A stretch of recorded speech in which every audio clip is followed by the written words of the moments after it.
Hey everyone, so I actually just recorded this video, but I felt as though I was rambling and going over everything I was saying over and over and over, which no one needs. So we're gonna start again. So, hi everyone, my name is Taylor, welcome to the channel. I'm doing 30 days of filming, and today I wanted to talk about the realities of relationships and living with a disability. Now, if you're just coming across my page and you've only just seen my face, hi, it's nice to meet you. I'm living with cerebral palsy diplegia, and I've lived with this condition my entire life. I am almost 19, I'm turning 19 in a week. And this, sorry, my hair is not cooperating. This video I wanted to get out to you guys because it's something that's very important to me and very personal to me, and I'm very big on advocating for people living with a disability and talking about the things that most don't want to talk about and are uncomfortable to disclose, or reveal is probably a better word. And so that's what I'm here to do. I'm gonna reveal the uncomfortable and the reality of things. So, relationships. For context, as I said, I'm 19. I live with a physical disability, and I've never been in a relationship, and I'm not ashamed to say it. I'm not embarrassed by it whatsoever. It just hasn't happened yet, and that is okay.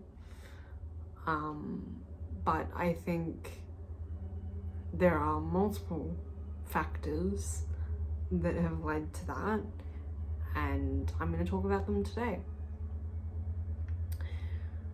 So I think we all know the trope of meeting someone in high school, right? You see it in movies, you see it in TV shows. For me, it's literally a real life trope of my parents met in high school, dated in high school, split for a while, came back, and now have a family. And so that it was very prominent for me. And I remember being 8 years old, or, you know, around that age, and being completely convinced that I was going to meet my person in high school. I was going to meet the one. Newsflash to younger me, we graduated 6 months ago, and we did not date once. Anyone once. And going back to the trope, we see it so often, but what we don't see, or what we don't often see, if you guys have seen it, please let me know and comment where I can watch it, is that trope, but with characters living with a disability. You know, I can't think of one couple in a mainstream show or movie where one, if not both, characters are living with a disability, especially a physical disability. You just don't see it. And, you know, it's a real shame, because I like to think that it does exist and can exist for some people, but when it's not shown, it's very hard to believe. Yeah, it's very hard to believe that you can have something when you do not see it. Even, you know, getting into adulthood and after high school, again, you don't see it. You rarely see characters living with disabilities being the forefront romance. There may be a subplot, right? Rarely, but there may be, but you never see it as like the quintessential couple of the movie or TV show representing a person living with a disability. And I wanted to prove myself wrong, and so I did look, and I found a couple. Look, I will be honest, I found a couple, but both examples, and this annoys me so much, both examples are men living in a wheelchair with a woman being the caretaker, and then them two falling in love. Why does this annoy me? Well, you would think I should just be happy that there's representation, right? However, when that is the only representation, it cancels out any other possibility of how the two could meet, but also the fact that, and this could just be the way that I'm perceiving it, but it seems to me like they're playing into traditional gender roles. Because think about it. Traditionally, women are the caretakers, right? They're the homemakers. They're the mother. They're the one that takes care of the kids and takes care of the husband and da da da. And so having the trope be a disabled man with an able-bodied woman, it follows that caretaker thing of, let me take care of you, and as I'm taking care of you, I'm falling deeply in love with you. Which, beautiful, don't get me wrong, there is beauty in that, and there is importance for that for men living with a disability, 100%, it's great for them. But as a woman living with a physical disability, it, again, and this could be my own personal perspective and my own personal thoughts and agendas, but it kind of makes me wonder, do they do that because they believe that women living with a disability are not as desirable as an able-bodied woman? Do they do that because having a man take care of a woman isn't seen as the right thing to do? You know? I don't know. But, you know, personally, it makes me wonder, because I'm like, well, why can't we be the desirable one? Why can't we be... Sorry about that. My dad's making very weird noises. What was I saying? Right. Why can't we be seen as desirable? And getting away from being a woman living with a disability and putting my own personal twist on this, I mean anyone living with a disability, any type of disability. We can be desirable. We're human. We're not any different from anyone else just because we live with a disability. We love the same. We feel the same. We often want the same things. So why is there that disconnect? And even to take away from romance, friendship, why is there no representation of a disabled person in like a mainstream friendship group? Like, why is there no representation for that? Like, the only representation that I can think, which again is another man in a wheelchair.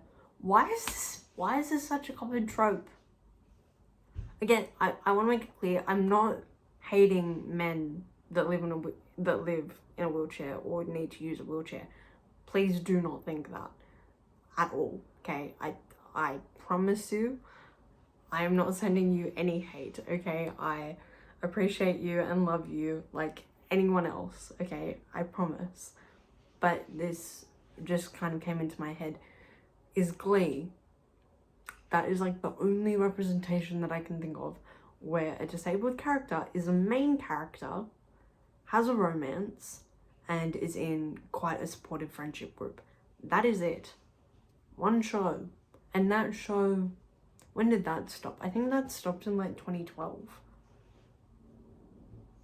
We're now in 2025. You think we'd do better. You think we would have better. Because here's the thing with not having representation. Not having representation is not only teaching people living with a disability that, whether it be subconscious or not, that we don't fit in and that we can't want the same things as everyone else, but it's also teaching people not living with a disability. Well, actually, it's not teaching them anything. That's the point. It's not teaching them how to interact with us. It's not teaching them how to be considerate and how to be compassionate and how to be inclusive.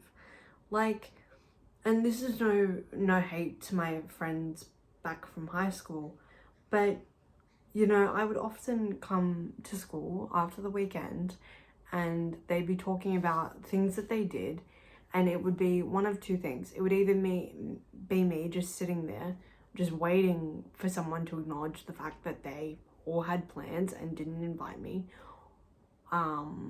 or they would go, oh, we wanted to, but we didn't think that it would be accessible for you, so we didn't want to ask because we didn't want to hurt your feelings. And again, no hate to them, because this is why we need representation. Because if there was representation, they would know not to do that. But because there's not, they're not being taught. Like, I would rather, here's the thing, I would rather my friends, family, whoever, to go, we're planning on doing this, we're thinking of going here, is that something you can do? And then, depending on my answer, whether it be yes or no, either go, great, if it's a yes, come with us, unless you actually don't want me to go. And if that's the case, just don't mention it, but also then don't talk about it in front of me like I'm not there. But if it is the case and you do want me to go, if it's a yes, great. If it is a no, that is okay. That is not going to upset me. It just is what it is. But I would rather the option to tell you yes or no and feel included in that sense than be completely blindsided and find out that you've been hanging out without me, feeling no need to tell me, and making me feel left out. Again, I understand that that's probably not your intention, but that's how it comes across. And this is why we need representation, so the people can learn. Okay? Also, meeting new people. Like, I get that it's hard because oftentimes we're with a caretaker, a parent, a support worker. We're not at least not for me. I'm not often around people my age when I go out. And so coming toward me and wanting to interact with me probably is going to be a bit awkward, because I'm with my mum, for example. I get that. But it's also a matter of, the reason why I say this is because I've had this interaction so many times with so many different people, particularly adults, where if someone does come up to me, they will baby me, because they automatically assume that because I'm physically disabled, I'm also mentally disabled, which not the case. Those two don't automatically coincide. They can, but that's not like 100% guaranteed. And so people don't come up to me because they think there's no point in, like, we can't interact because there's no common ground, and two, she might not be able to interact. Again, I would rather someone come up to me, if they feel called to or if they feel comfortable, come up to me. If they baby me, fine. I've just come to the fact that I'm going to need to resign to that to some degree. Fine. But best believe that you're going to be shocked when I communicate to you completely fine and completely coherently. But I would rather someone come up to me and be curious than not, just because they're unsure or they don't want to ask the wrong question or they don't want it to be an awkward situation. I would rather have an awkward interaction with someone than no interaction at all. And I can almost guarantee that most people living with a disability can agree. Okay? We want social interaction like anyone else would. Just because we're disabled does not mean that we don't crave connection. Okay? Those two traits of not wanting connection and being disabled, again, don't coincide. In fact, it's very much the opposite, because we are more often than not by ourselves. So when we get the opportunity to be around someone, we want to take the opportunity. But yeah, it just bugs me, because if there was representation around romance, love, friendship, I think it would make it a whole lot easier for us. So to kind of get to the point of this video and why I'm making this, I'm not making this as a call out for help and being like, please interact with me and please, blah, blah, blah. That's not what this video is for. This video is to make people aware that, one, we're no different from you, and so interacting with us, if you put in effort like you should with any other person, will be worth it. But it's also a call out to social media and film and TV industries. Make us visible, make us seem desirable, because we are, and we deserve to be. But I'm gonna leave the video here. So let what I've said marinate, think about it. If you have any personal connection to what I'm saying, or you've experienced feeling left out or secluded, whether that be platonically, romantically, or in any case, comment down below and we can talk about it. I might even make a part 2 if this gets enough reactions and gets to enough people. But yeah, I'm hopeful. I'm hopeful that there will be change, because it's needed. Because, I and so many others deserve to feel like we can have what others have. We do not deserve to feel hopeless when it comes to friendship and love. We shouldn't have to feel like it's not meant for us just because we don't see it. So, I'm gonna leave it there. I love you guys so much. Never forget to create, advocate, and inspire. And I'll see you tomorrow. Bye.